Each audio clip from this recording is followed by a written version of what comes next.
प्रादेशिक समाचार सुनिए। पहले मुख्य समाचार। पटना के गांधी मैदान में वर्ष 2013 में सिलसिलेवार बम विस्फोट मामले में एनआईए की विशेष अदालत ने 9 आरोपियों को दोषी करार दिया। एक आरोपी सबूतों के अभाव में बरी। 1 नवंबर को सुनाई जाएगी सजा। तारापुर और कुशेश्वरस्थान विधानसभा उपचुनाव के लिए चुनाव प्रचार समाप्त। प्रचार अभियान के अंतिम दिन एनडीए, राजद और कांग्रेस समेत विभिन्न दलों के नेताओं ने झोंकी पूरी ताकत। प्रदेश में कोविड रोधी टीके लगाने के लिए कल चलाया जाएगा टीकाकरण महाअभियान। अब तक 6 करोड़ 52 लाख से अधिक टीके लगाए गए। और अरवल जिले के पहाड़पुर गांव में 2 ट्रक से 1 करोड़ रुपए मूल्य की शराब जब्त, 5 तस्कर गिरफ्तार। देश ने कोविड टीकाकरण अभियान के अंतर्गत 100 करोड़ टीके लगाने का लक्ष्य हासिल कर इतिहास रच दिया है। इस महत्वपूर्ण कार्य में योगदान करने वाले चिकित्सकों, नर्सों और अन्य स्वास्थ्यकर्मियों का आकाशवाणी अभिनंदन करता है। इसके साथ ही हम आपको सतर्क भी करना चाहते हैं कि कोविड अभी समाप्त नहीं हुआ है। आप सभी से हमारी अपील है कि यथाशीघ्र दोनों टीके लगवाएं और अन्य लोगों को भी टीके लगवाने के लिए प्रेरित करें। त्योहारों के समय कृपया इन 3 आसान उपायों का पालन अवश्य करें।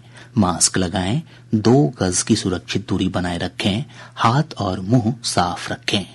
साथ ही कोविड से संबंधित जानकारी प्राप्त करने और मार्गदर्शन के लिए लोग राष्ट्रीय हेल्पलाइन नंबर 1075 पर संपर्क कर सकते हैं। बिहार सरकार के हेल्पलाइन नंबर 104 पर भी जानकारी प्राप्त की जा सकती है। अब समाचार विस्तार से। पटना के गांधी मैदान और पटना जंक्शन पर वर्ष 2013 में सिलसिलेवार बम विस्फोट मामले में एनआईए की विशेष अदालत ने 9 आरोपियों को दोषी करार दिया है। वहीं एक आरोपी को साक्ष्य के अभाव में बरी कर दिया गया। 8 साल तक चले इस मुकदमे में सजा के बिंदु पर फैसला 1 नवंबर को सुनाया जाएगा। 27 अक्टूबर 2013 को लोकसभा चुनाव से पहले भाजपा के प्रधानमंत्री पद के उम्मीदवार नरेंद्र मोदी की गांधी मैदान में सभा के दौरान सिलसिलेवार बम धमाके हुए थे। इस घटना में 6 लोगों की मृत्यु हो गई थी, जबकि 100 से अधिक लोग घायल हुए थे। एनआईए अदालत के विशेष लोक अभियोजक ललन प्रसाद सिन्हा ने आकाशवाणी को बताया कि विशेष न्यायाधीश जीएस मल्होत्रा ने एक आरोपी फखरुद्दीन को साक्ष्य के अभाव में बरी कर दिया है। गांधी मैदान बम ब्लास्ट के केस के 10 अभियुक्तों में से 9 अभियुक्तों को दोषी पाया और 1 अभियुक्त को रिहाई किया गया। 9 अभियुक्तों में इन लोगों का जो नाम है, इम्तियाज अंसारी है, हैदर अली है, वजीबुल्लाह है, फिरोज असलम है और शिकार है, उमेर सिद्दीकी है, अजहरुद्दीन है और एक है अहमद हुसैन। फखरुद्दीन को छोड़ दिया गया कोर्ट के द्वारा, उसको बरी किया गया है। इन 9 दोषियों में 5 को पहले ही एनआईए की विशेष अदालत जुलाई 2013 में हुए बोधगया बम विस्फोट मामले में आजीवन कारावास की सजा सुना चुकी है। इस मामले में एक आरोपी के नाबालिग होने के कारण उसके ऊपर किशोर बाल अपराध न्यायालय में अलग से मामला चला था, जहां से उसे 3 साल जेल की सजा सुनाई गई। आतंकवादी घटनाओं की जांच करने वाली एजेंसी एनआईए ने गांधी मैदान विस्फोट की जांच शुरू की थी और 11 के खिलाफ वर्ष 2014 में आरोप पत्र दायर किया था। विशेष लोक अभियोजक ने बताया कि मुकदमे के दौरान यह बात उभर कर सामने आई थी कि सभी दोषी प्रतिबंधित इस्लामिक संगठन सिमी के सदस्य थे और भाजपा के प्रधानमंत्री पद के उम्मीदवार उनके निशाने पर थे। मकसद था कि नरेंद्र मोदी जी के द्वारा जो रैली को संबोधन करना था उसे डिस्टर्ब करना है, उसमें आतंक फैलाना था, दहशत फैलाना था और इसी नियत से उन लोगों ने घटना की जिस दिन रैली था उसके एक दिन पहले लोग रांची से आए थे और सुबह में आकर के गांधी मैदान में उन लोगों ने प्लांट किया बम्स आईआईजी और उसके बाद तुरंत वहां से रवाना हो गए।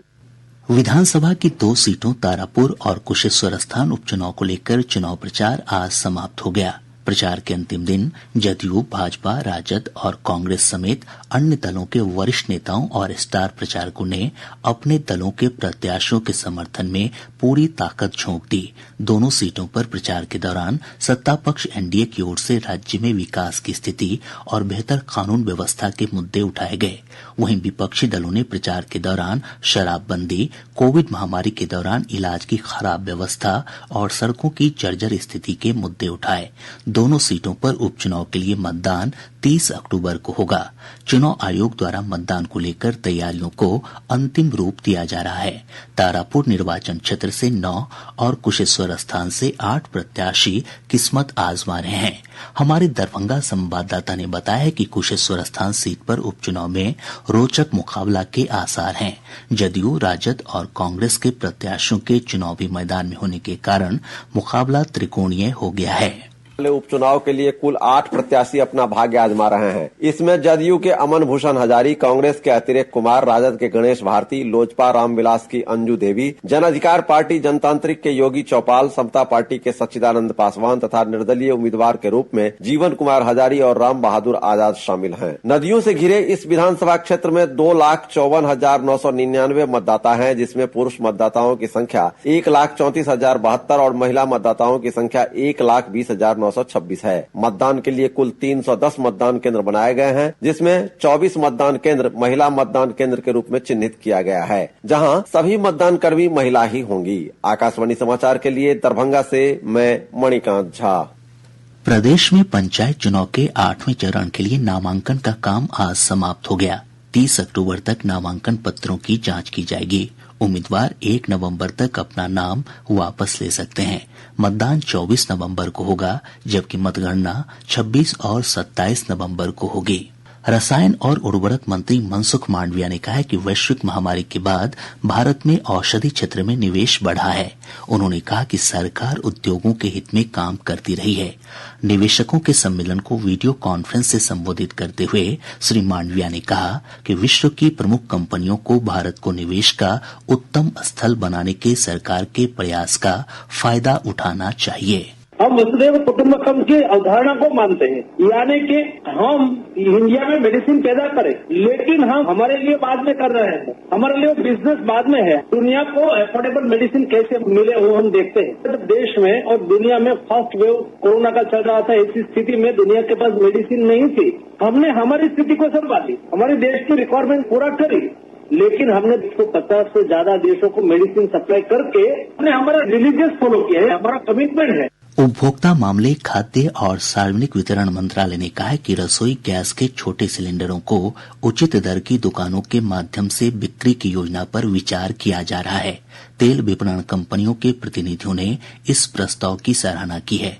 कंपनियों ने कहा कि इच्छुक राज्यों और केंद्र शासित प्रदेशों के सहयोग से इस कार्य के लिए आवश्यक सहायता प्रदान की जाएगी। प्रादेशिक समाचार आप आकाशवाणी पटना से सुन रहे हैं। और अब आजादी का अमृत महोत्सव प्रश्नोत्तरी प्रतियोगिता के अंतर्गत आज का सवाल। आज का प्रश्न है, देश में गवर्नर जनरल शासन व्यवस्था कब समाप्त हुई? आप इस प्रश्न का जवाब हमारे ईमेल airnews patna2021@gmail.com पर दे सकते हैं। श्रोता मोबाइल नंबर 9471002534 पर व्हाट्सएप या एसएमएस के माध्यम से भी उत्तर दे सकते हैं। जवाब के साथ श्रोता अपना नाम, पूरा पता और अपना एक फोटो भी भेजें। विजेता का चयन सही जवाब भेजने वाले श्रोताओं में से लॉटरी के माध्यम से किया जाएगा। विजेता के नाम की घोषणा कल शाम 7:30 बजे के प्रादेशिक समाचार बुलेटिन में की जाएगी। अधिक जानकारी के लिए आप हमारे ट्विटर हैंडल @AIRnews_पटना को भी फॉलो कर सकते हैं। अमृत महोत्सव प्रश्नोत्तरी प्रतियोगिता का अगला प्रश्न अब शुक्रवार 29 अक्टूबर के प्रादेशिक समाचार के 7:30 बजे के सांध्य बुलेटिन में किया जाएगा। आकाशवाणी समाचार के साथ अमृत महोत्सव क्विज में भाग लेकर स्वतंत्रता की 75वीं वर्षगांठ के समारोह में शामिल हों।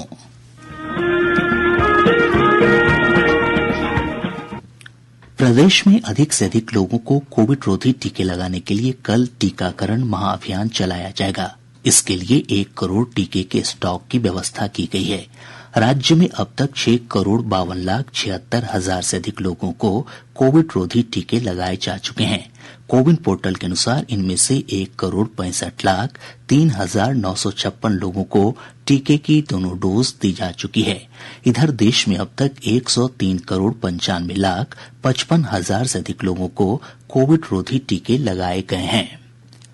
दिल्ली के मैक्स अस्पताल के हृदय रोग विभाग के अध्यक्ष डॉक्टर बलवीर ने आकाशवाणी से बातचीत में